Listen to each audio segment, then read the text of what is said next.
I'm here to talk about success, right?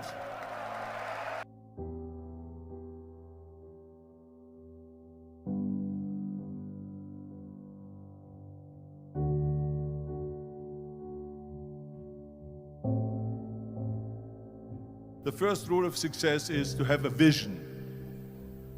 You see, if you don't have a vision of where you go, and if you don't have a goal where you go, you drift around and you never end up anywhere. It's like you can have the best ship in the world, you can have the best airplane in the world. If the pilot or the captain doesn't know where to go, it would just drift around. It would not end up anywhere, or most likely in the wrong place. So I was very fortunate that I stumbled onto my vision. I mean, as you know, I was born in 1947 in Austria after the Second World War. And I didn't really like Austria when I grew up. I couldn't wait to get out of there. I couldn't see myself becoming a farmer or a worker in a factory or anything like that, even though my parents wanted me to stay there and have a normal life. My father wanted me to become a police officer like he was. My mother wanted me just to stay there and marry a girl with the name of Heidi, hopefully, and have a bunch of kids and run around like the Van Trapp family in The Sound of Music. But that was their vision, not mine. My vision was totally different. I felt that I was born for something special, for something unique, for something big. Do you know how great it felt that I knew where I was going? Imagine the majority of people don't know where they're going. When you have a goal, when you have a vision, everything becomes easy. Because remember that in America, for instance, when you study, you will see the percentage of people that like their jobs. 74% hate their job in America. Now, there is not much different when you come to Europe. The majority of people don't like what they're doing because they're really not doing it because they didn't have a goal and they followed this goal. They just aimlessly drift around, and then all of a sudden there's a job opening, so they get that job because you have to work. But then when you work, it's a chore. It's work. It's not fun. So if you think about, only a quarter of the people really enjoy what they're doing in life. That is unbelievable if you think about it. So I felt so blessed that I knew what I was doing.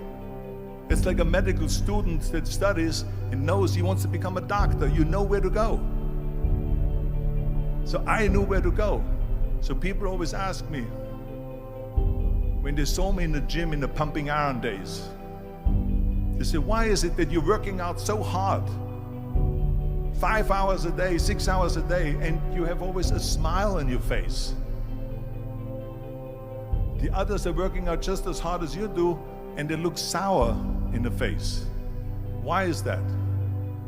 And I told people all the time, I said, because to me, I'm shooting for a goal. In front of me is the Mr. Universe title.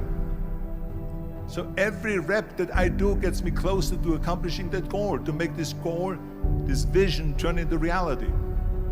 Every single set that I do, every repetition, every weight that I lift will get me a step closer to turn this goal into reality. So I couldn't wait to do another 500-pound squat. I couldn't wait to do another 500-pound bench press. I couldn't wait to do another 2,000 reps of sit-ups. I couldn't wait for the next exercise, for the next half hour of posing and all the kind of things that you have to do to be a champion. And with the age of 20, I went to London and I won the Mr. Universe contest as the youngest Mr. Universe ever. And it was because I had a goal. So let me tell you something, visualizing your goal and going after it makes it fun. You got to have a purpose no matter what you do in life. You got to have a purpose. So that's rule number one, have a vision. Rule number two is, don't listen to the naysayers. Don't listen to the naysayers.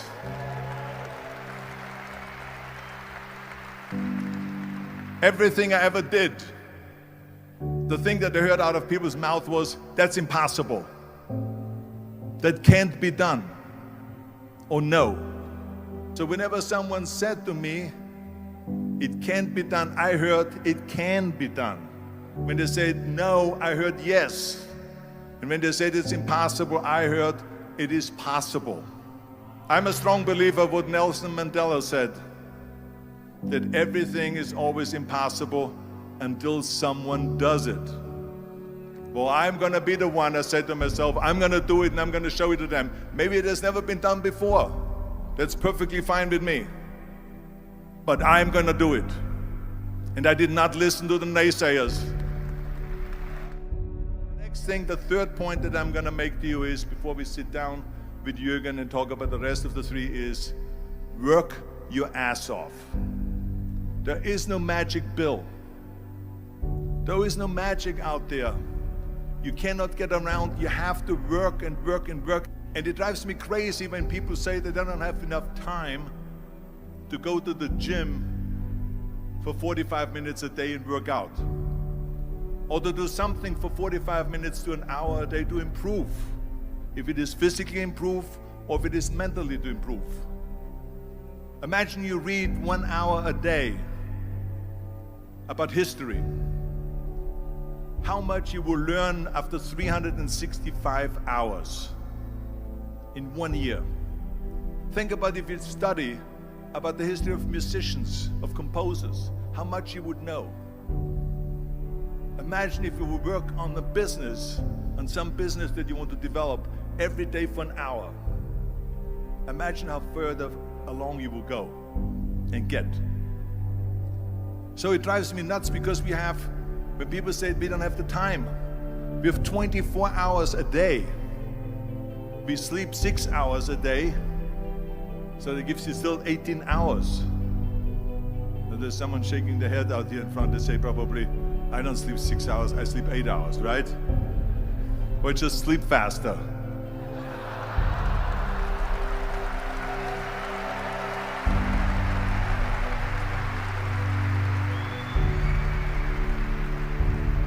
So we have 18 hours a day. The average person works around 8 to 10 hours. So let's assume it's 10 hours, so we have 8 hours left. Then you travel around an hour a day, maybe 2 hours a day. So now you have still 6 hours left. So what do you do with these 6 hours? What do you do with these 6 hours? Then we eat a little bit, then we schmooze a little bit, talk a little bit to people and all that stuff. But you can see how much time there is available if you organize your day. So you got to work hard. I mean, let me tell you something. When I went to America, I went to college. I went and worked out 5 hours a day. And I was working on construction. Because in those days in bodybuilding, there was no money. I didn't have the money for food supplements or anything. So I had to go to work. So I worked on construction. I went to college. I worked out in the gym, and at night from 8 o'clock at night to 12 midnight, I went to acting class 4 times a week. So I did all of that. There was not one single minute that I wasted. I became very friendly with Muhammad Ali in the 70s.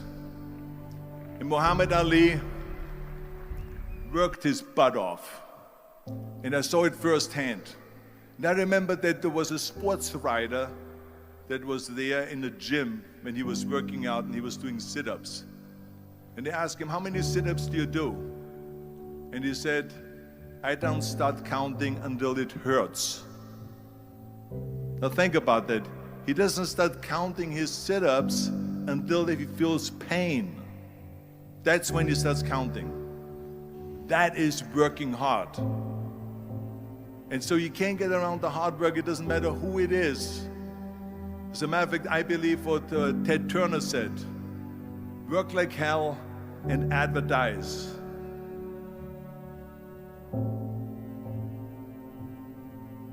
You get it? Work like hell, go to bed, and early to rise, work like hell and advertise. So you work your ass off, and then you let the world know about your work. That's what it is all about.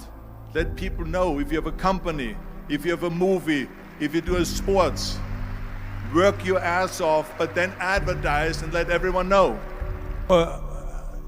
I hate Plan B. And I tell you why. Because we have so many doubters, as I've said earlier, the no-sayers.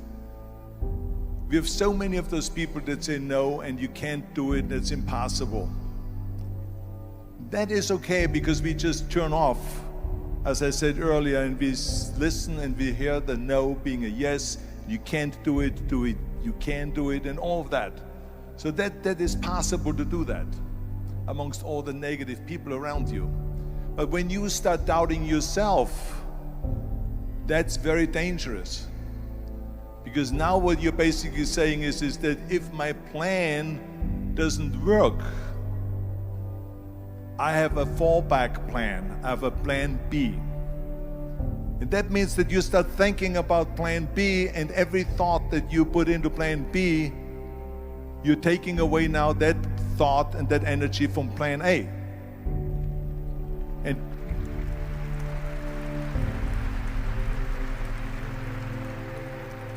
And it's very important to understand that we function better if there is no safety net, because plan B becomes a safety net. It says that if I fail, then I fall and I get picked up and I have something else there that will protect me.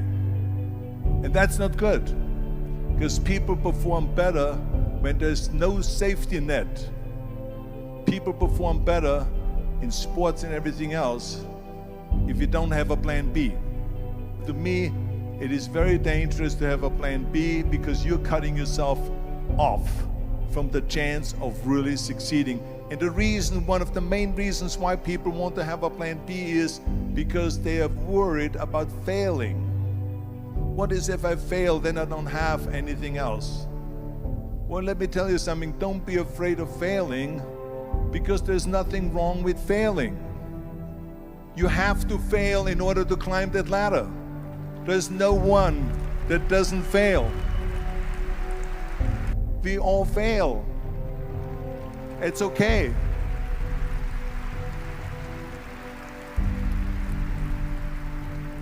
What is not okay is that when you fail, you stay down. Whoever stays down is a loser.